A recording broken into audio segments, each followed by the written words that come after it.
প্রিয় বন্ধুরা, আজকে তোমাদের সাথে যে বিষয়টা নিয়ে আলোচনা করতে চলেছি সেটা হলো উচ্চ মাধ্যমিক 2025 সালের ইতিহাসের সাজেশান। লাস্ট মিনিট তোমরা এই সাজেশানগুলো মেনে পড়াশোনা করো, অবশ্যই পরীক্ষাতে কমন পাবে। দেখো, বিভাগ ক থেকে তোমাদের যে প্রশ্নগুলো ইতিহাসের সাজেশানে পড়তে হবে এই বছরের জন্য, প্রথম দেখো, মিথ বা পৌরাণিক কাহিনী এবং লেজেন্ড কিংবদন্তি বলতে কি জানো? অতীত বিষয়ে এরা কিভাবে মানুষের ধারণাকে রূপদান করে। অর দিয়ে এখানে আর একটা প্রশ্ন তোমাদের করতে হবে, পেশাদারি ইতিহাস কি? পেশাদারি এবং অপেশাদারি ইতিহাসের মধ্যে পার্থক্যগুলি চিহ্নিত কর। এরপর দুয়ের দাগের তোমাদের যে প্রশ্নগুলো পড়ে নিতে হবে, সাম্রাজ্যবাদ কি? এর উদ্ভবের কারণগুলি লেখো। অর দিয়ে যে প্রশ্নটা রেখেছি, সাম্রাজ্যবাদ ও উপনিবেশবাদ সম্পর্কে হবস এবং লেনিনের তত্ত্বটি লেখো। এটা কিন্তু খুব গুরুত্বপূর্ণ তোমাদের এই বছরের জন্য, হবস আর লেনিনের তত্ত্ব। এরপর তিনের দাগে দেখো যে প্রশ্নগুলো তোমাদের করতে হবে, অবশিল্পায়ন কি?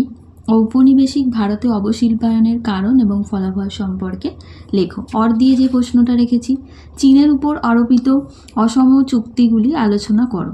অর দিয়ে আরও প্রশ্ন আছে, তোমাদের পড়ে নিতে হবে, ভারতের অর্থনীতিতে চিরস্থায়ী বন্দোবস্তের প্রভাবগুলি লেখো আর চিরস্থায়ী বন্দোবস্তের শর্তগুলি লেখো।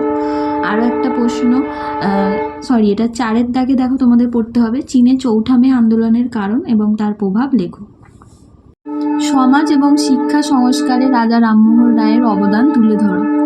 এরপর দেখো বিভাগ খ, পাঁচের দাগে তোমাদের পড়তে হবে, মন্টেগু চেমসফোর্ড সংস্কার আইনের বৈশিষ্ট্য লেখো। এই আইনের সমালোচনা বা ত্রুটিগুলি আলোচনা করো। অথবা রাওলাট আইনের উদ্দেশ্য কী ছিল? গান্ধীজি কেন এর বিরোধিতা করেছিলেন? অর দিয়ে আরও একটা প্রশ্ন তোমাদের আসতে পারে, বাংলার 50-এর মন্বন্তর সম্পর্কে টিকা লেখো। ছয়ের দাগে দেখো, ভারতবর্ষের স্বাধীনতা সংগ্রামে সুভাষচন্দ্র বসু এবং তার আজাদ হিন্দ বাহিনীর অবদান পর্যালোচনা করো। অথবা ভারত ছাড়ো আন্দোলনে মহিলাদের অংশগ্রহণ সম্পর্কে বিস্তৃত ধারণা দাও। অর দিয়ে আরও একটা প্রশ্ন এখানে রেখেছি, ভিয়েতনামের মুক্তিযুদ্ধে হোচিমিনের নেতৃত্ব কেমন প্রভাব ফেলে তা লেখো। সাতের দাগের দেখো, জোর নিরপেক্ষ নীতি কী? এর উদ্দেশ্যগুলি লেখো। অর দিয়ে আর একটা প্রশ্নই রেখেছি, সুয়েজ সংকট এবং মার্শাল পরিকল্পনা সম্পর্কে লেখো। এবং আটের দাগে দেখো তোমাদের পড়তে হবে, স্বাধীন ভারতের প্রথম 3টি পঞ্চবার্ষিকী পরিকল্পনা সম্পর্কে আলোচনা করো। অর দিয়ে আর একটা যে প্রশ্ন তোমাদের পড়তে হবে, বাংলাদেশের মুক্তিযুদ্ধের পরিচয় দাও। এই যুদ্ধে মুজিবুর রহমান এবং ভারতের ভূমিকা আলোচনা করো। তো এই ছিল মূলত তোমাদের ইতিহাসের সাজেশন 2025 সালে।